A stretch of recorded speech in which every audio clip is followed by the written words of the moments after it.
하나님 말씀은 누가복음 제20장 오늘 9절부터 18절 말씀 봅니다.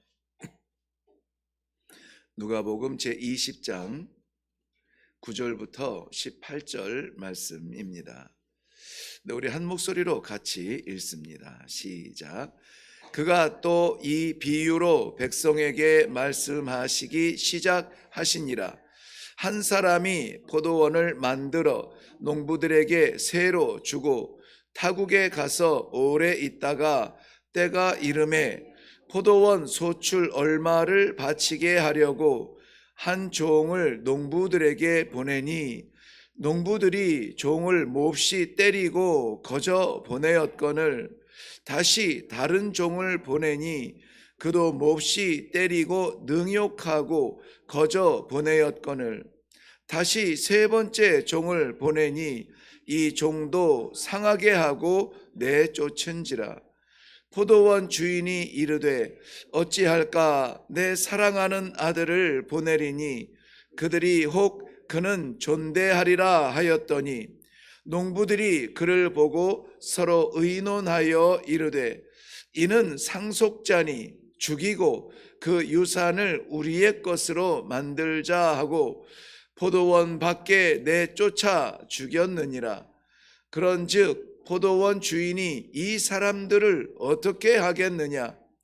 와서 이 농부들을 진멸하고 포도원을 다른 사람에게 주리라 하시니 사람들이 듣고 이르되 그렇게 되지 말지어다 하거늘 그들을 보시며 이르시되 그러면 기록된 바 건축자들의 버린 돌이 모퉁이의 머릿돌이 되었느니라 함이 어찌미냐. 무릇 이 돌 위에 떨어지는 자는 깨어지겠고 이 돌이 그 사람 위에 떨어지면 그를 가루로 만들어 흩으리라 하시니라. 아멘. 네, 우리 먼저 기도하겠습니다. 우리들에게 맡기신 것들을 내 것이라 여긴 것은 없는지 말씀을 읽으면서도 순간 두려운 마음이 앞서 하나님 앞에 기도하며 마음을 내려놓습니다. 사랑하는 주의 백성들 부르셨사오니 우리의 완전치 못함을 용서하시고 이 시간에 주시는 말씀을 받고 의지하여서 오늘도 이 소중한 기회를 성도의 삶으로 갚아갈 수 있도록 축복하여 주시옵소서. 함께하여 주실 줄로 믿사옵고 예수님의 이름으로 기도하옵나이다. 아멘. 네, 오늘 본문 말씀 예수께서 비유로 들려주신 말씀인데요. 포도원의 농부들에 관한 이야기입니다. 하나님께서 그 택한 이스라엘 백성들을 사랑하지 않을 수가 없습니다. 만민 가운데 택하시고 정하셔서 불러주셨습니다. 그리고 그 사랑을 받은 사람들이 어떻게 그 사랑을 거부하고 오해하고 변질시켰는지에 대해서 보여주시는 오늘 말씀입니다. 하나님의 사랑이 없어서 그의 백성들이 배회하는 것이 아니요 하나님께서 사랑을 주셨음에도 불구하고 거부하며 돌아서는 안타까운 모습들을 보면서 오늘 우리에게 허락하신 이 귀한 하루 우리는 하나님의 눈을 바라보고 하나님 얼굴 마주하며 하나님 말씀 안에서 살기를 바라는 마음으로 기도하는 시간이 되기를 바랍니다. 이 말씀을 통해서 우리는 다시 한번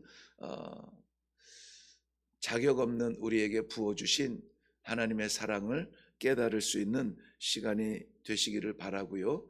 그 사랑에 대하여서 나는 어떻게 응답할까, 어떻게 대응할까 하는 것을 결단하는 시간이 되어야 될 줄로 믿습니다. 먼저 9절에서 12절 말씀에 보면은 포도원의 농부들이 나오는데요. 9절 말씀 한번 보세요. 9절 말씀, 그가 또 이 비유로 백성에게 말씀하시기 시작하니라. 한 사람이 포도원을 만들어 농부들에게 새로 주고 타국에 가서 오래 있다가. 네, 여기 중요한 동사들이 좀 나오는데요. 포도원을 만드신 분이 있다는 거예요. 만든 사람이 있고요. 그 만든 포도원을 새로 주었다 이렇게 말씀하세요. 그러면은 새로 빌리게 된 농부들은 자기의 것이 아니라 새로 받은 것이죠. 그리고 이 포도원을 만들어 새로 준 그 주인은 타국에 가서 오래 있다가 돌아오게 되는데요. 분명히 이것을 비유라고 했습니다. 비유는 해석이 필요한데요. 해석의 근간이 되는 인물들을 좀 보게 되면요. 먼저 포도원의 주인, 포도원을 만든 주인은 창조주 하나님이시죠. 그리고 이 포도원은 바로 이스라엘 그 가나안 약속의 땅을 허락하신 이스라엘 민족을 말하고 있습니다. 그리고 그것을 새로 받은 농부들은 이스라엘 백성들에게 그 땅의 진실에 대해서 이해하고 이야기해야만 하는 이스라엘의 종교적 지도자들을 이야기하고 있습니다. 하나님께서는 이스라엘을 택하셨다고 했습니다. 그리고 그들에게 하나님과의 관계, 즉 주인과 새로 얻은 사람들의 관계를 이해시켜 주기 위해서 계속 율법과 선지자들을 보내어 주시고 있는데요. 그렇지만은 이 세를 받은 이 농부들은 애시당초 하나님께서 그 농부 그 포도원의 주인이 염려했던 것처럼 자기들의 것이라고 오해하고 보내어서 소득의 얼마를 받고자 하는 세를 받으려는 것이죠. 세를 받으려고 하는 이 주인의 종들을 박대하여서 돌려보내는데요. 이것이 점차 그 욕심에 비례해서 돌려보내는 종들을 대하는 자세를 볼 수가 있습니다. 먼저 10절 말씀의 하반절에 보면은 먼저 처음 보낸 농부들이 종을 몹시 때리고 그냥 보냈다 그랬어요. 때리고 그냥 보냈는데 11절에 두 번째 보낸 종들을 보면은 몹시 때리고 능욕하고 거저 보냈다. 이 거저 보낸 것이 공통점인데 때린 것을 그냥 몹시 때리고 그 다음에는 능욕하고 보냈다. 12절에 세 번째 종을 보내니 이 종도 상하게 할 정도로 때리고 내쫓았다. 이렇게 말씀하고 있습니다. 사람들이 얼마나 강팍하고 자기 욕심에 사로잡혀 사는지, 창조주이신 하나님께로부터 맡은 바 하나님께서 맡기신 것들이 있는데 이것을 내 것이라 이렇게 고집스럽게 오해하고 그것을 의도적으로 고집하여 하나님께서 달라 할 때에 안 됩니다, 못 줍니다, 이거 내 겁니다 라고 말하는 이러한 상황들이 계속해서 일어나고 있어요. 이것은 비단 예수님께서 비유로 하셨을 때에 그때 당시의 이야기뿐만이 아니라 세월이 더하면서 지금은 더욱 그 고집들이 더 사나워지고 하나님과 관계에 있어서 주종 관계가 완전히 변화될 그때에만 하더라도 하나님을 두려워하는 존재로 여겼죠. 두려워하는 존재였습니다. 죄를 지으면 반드시 벌을 받는 그러한 존재로 여겼습니다. 그럼에도 불구하고 저들이 자기의 욕심을 붙드느라고 하나님과의 관계를 오해하는 것을 치면은 요즘에 이 시대는 더욱 그것이 강팍하여지지 않았습니까? 더욱 그 욕심의 그 울타리가 좁아지지 않았습니까? 그러므로 말미암아 이스라엘 백성들을 향한 이 말씀은 오늘 이 시대에 우리를 향한 말씀이라 아니라고 말하기가 참으로 어려운 것입니다.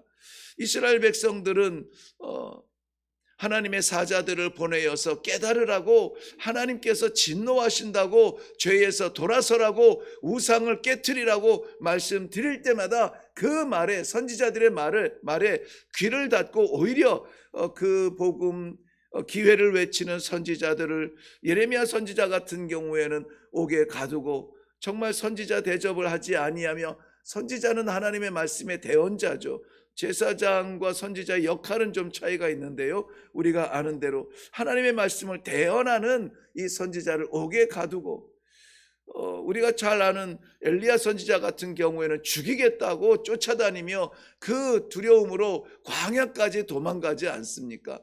스가랴 같은 경우에는 그야말로 성전 뜰에서 살해를 당하는 그러한 끔찍한 일들을 어디에서요? 이스라엘 백성들이 저지르고 있었다는 것입니다.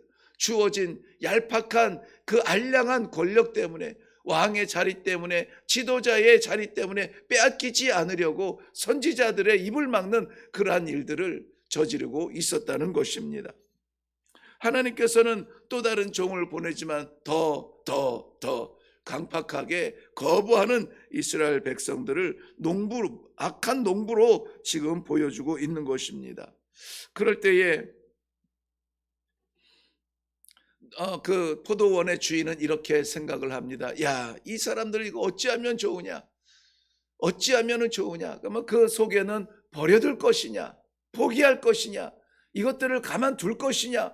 고민의 흔적이 있지만은 포도원의 주인은 마지막으로 내 사랑하는 아들을 보내리니, 종들이야 그렇게 대접했을지라도, 대접이라 표현할 수 없죠. 능욕했을지라도 설마 내 아들은 거저 보내겠느냐 하는 마음으로 아들을 보냅니다. 오늘 본문 말씀 13절에 보면은요, 주인은 이렇게 기대합니다. 포도원의 주인이 이르되 어찌할까? 내 사랑하는 아들을 보내리니 그들이 혹 그는 존대하리라 이런 기대를 가지고 아들을 보내게 됩니다. 바로 보냄받은 바 아들 되신 예수 그리스도를 우리는 알 수가 있습니다. 마태복음 3장 17절, 하나님께서 세상에 이 아들을 선포하실 때에 이는 내 사랑하는 아들이요 내 기뻐하는 자라, 하나님의 아들로 이 땅에 온 것을 하나님께서 친히 선포하셨던 것을 알 수가 있습니다. 그런데 그 악한 농부들의 생각을 한번 들어보세요. 14절 말씀입니다. 농부들이 그를 보고 그 아들을 보고 서로 의논하여 이르되 이는 상속자니, 이 포도원을 물려받을 상속자니 죽이고 그 유산을 우리의 것으로 만들자. 이거는 이 도적의 마음을 떠나서 살인자의 마음을 갖게 됩니다. 사람의 마음이 그래요. 맡긴 것을 내 것이라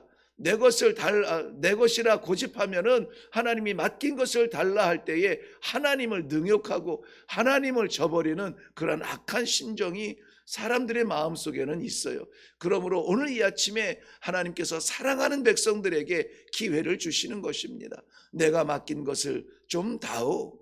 이것은 우리 게 아니에요. 새로 맡겼다는 것입니다. 새를 달라고 할 때에 하나님 앞에 우리가 거부하지 아니하고 순종할 수 있는 그러한 마음의 다짐이 이 아침에 있어야 되겠습니다. 이 상속자를 죽이고 유산을 우리의 것으로 만들자라고 말을 하고 작당한 것에서 멈추지 아니하고 15절에 넘어가면은 결국은 그를 포도원 밖에 내쫓아 죽이게 되는 것을 볼 수가 있습니다. 예수님께서는 다른 이방인에게 배척당한 것이 아니라 바로 하나님의 백성이라고 자부하는 이스라엘 백성들에게, 유대인들에게 배척을 당하고 십자가에 못 박혀 죽으실 것을 오늘 안타까운 마음으로 비유로 말씀해주고 있는 것입니다. 이것은 있을 수 없는 것 같지만은 그러나 이미 일어난 일이고 우리들에게도 있을 수 있는 일이에요. 수많은 경험을 우리는 하지 않습니까? 요한복음 1장에도 보면은 11절 말씀에 보면은 하나님께서 그의 사랑하는 독생자 아들을 이 땅에 빛으로 보내었는데 그 백성이 그를 알아보지 못하였다. 아니, 의도적으로 거부한 이스라엘 백성들의 모습을 보여주고 있는 것입니다. 15절 말씀에 보면은 포도원 밖에 내쫓아 죽였습니다. 그런즉 포도원 주인이 이 사람들을 어떻게 하겠느냐? 어떻게 할까? 결국은 이 땅을 하나님께서 주인이 만든 그 포도원을 맡긴 종들을 종들이 아니죠. 새로 맡긴 그 농부들을 진멸하고 포도원을 다른 사람들에게 주리라 라고 결정을 하게 됩니다. 결국 하나님의 나라는 이스라엘을 떠나 이방인들과 믿는 자들에게 열릴 것을 말씀해 주고 있습니다. 농부들은 뒤늦게서야 그렇게 되지 말지어다, 그렇게 되지 않았으면 좋겠습니다. 하지만은 그 뒤늦은 후에는 복음의 그 샘솟는 그 새로운 생명의 터전을 이미 이방인을 향하여서, 땅끝 민족을 향하여서 그 오늘 성경의 마지막 결론적으로 나오는 부분이 뭐냐면은 건축자의 버린 돌이 모퉁이의 머릿돌이 되었다고 했습니다. 시편 118편에 있는 말씀을 인용한 것이라고 이렇게 말씀하고 있는데요. 예수님께서 바로 그 건축자의 버린 돌, 하나님께서 이 땅에 보내셨으나 버림받은 그 돌로 인하여서 새로운 건축의 모퉁이 돌이 되게 하셨다. 이 모퉁이 돌에 대해서 우리가 너무 잘 압니다만은 이 모퉁이 돌의 방향에 의해서 집의 동서남북이 정해집니다. 방향성이 정해진다는 것이죠. 오늘 우리 삶 가운데 이 말씀으로 임하신 예수 그리스도의 그러한 모퉁이 돌로 우리가 받으시고, 예수님께서 바라보시는 그곳을 우리도 바라보고, 예수님께서 가시는 그곳을 우리도 가고, 예수님께서 하시는 그 일을 우리도 감당할 수 있는, 예수님과 동행하는 그러한 길이 될 때에 흔들리지 아니하는 든든한 건축물이 될 것입니다. 저는 건축을 많이 해보면서 이 모퉁이 돌에 대한 중요성을 잘 알아요. 모퉁이 돌을 어떤 방향으로 놓느냐에 따라서 집의 방향이 정해지는 것을 볼 수가 있습니다. 오늘 우리의 이 하루의 삶의 방향, 오늘 우리가 나아가야 될 그러한 많은 일들을 어떻게 처리할 것인가, 우리에게 지능도 주셨고 지혜도 주셨고 기능도 주셨습니다. 그런데 그것에 의존하지 아니하고, 주님 어찌하면 좋습니까? 어떻게 하면 좋습니까? 우리 하나님의 지혜를 구합니다. 예수님께서 가신 길 바라보시는 곳을 나도 가고 나도 보게 하여 주시옵소서. 주께서 하신 그 일을 나도 감당하게 하여 주시옵소서. 기도할 때에 예수님과 동행할 수 있는, 그래서 우리가 가는 길이 감사하며 행복하게 주와 동행하며 찬송할 수 있는 성도의 길이 되게 하여 주실 줄로 믿습니다.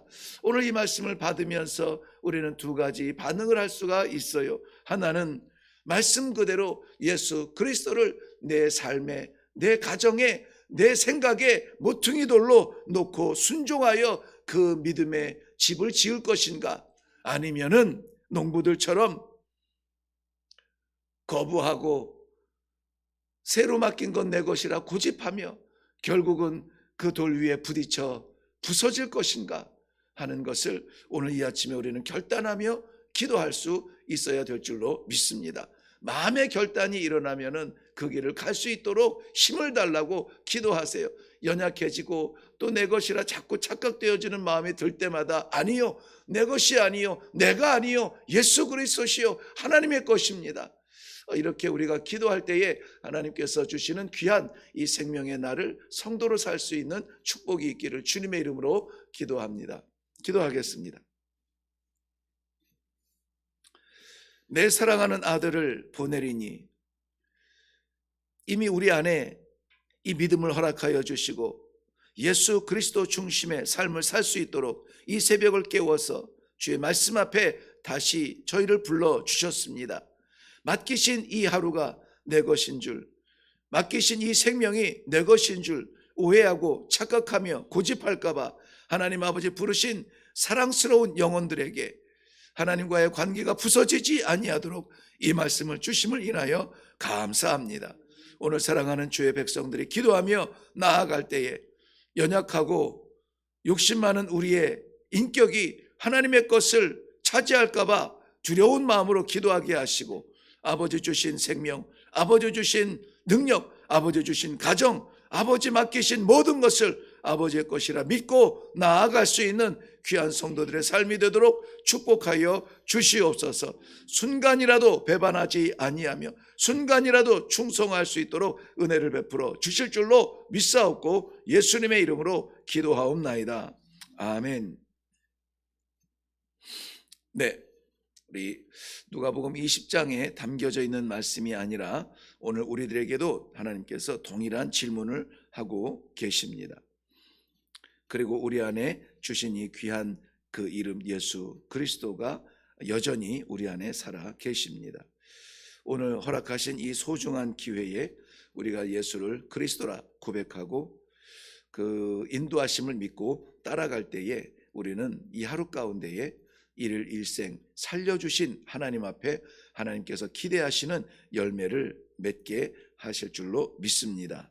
우리 안에 허락하신 예수 그리스도를 바라보며 그와 동행하는 삶을 살 수 있도록 먼저 기도하시고, 그리고 우리에게 맡기신 기도의 제목들을 기도한다면은 어떻게 열릴지 보일 것이고 어떻게 인도하실지 알게 될 것입니다. 그 길을 우리는 믿음으로 담대하게 나가는 것입니다. 그렇게 하여서 오늘도 하나님께서 맡기신 귀한 시간과 이 하루가 하나님의 귀한 선물 같은 날들이 될 수 있기를 주님의 이름으로 축원합니다. 우리 기도하실 때에 우리 그 산불 사태로 인하여서 고통당하는 이웃들을 위해서도 우리 기도해 주시고, 위로에 기도해 주시고, 나라의 혼란스러움을 위해서도 함께 기도해 주시면 좋겠습니다. 우리 같이 기도하며 내려가겠습니다.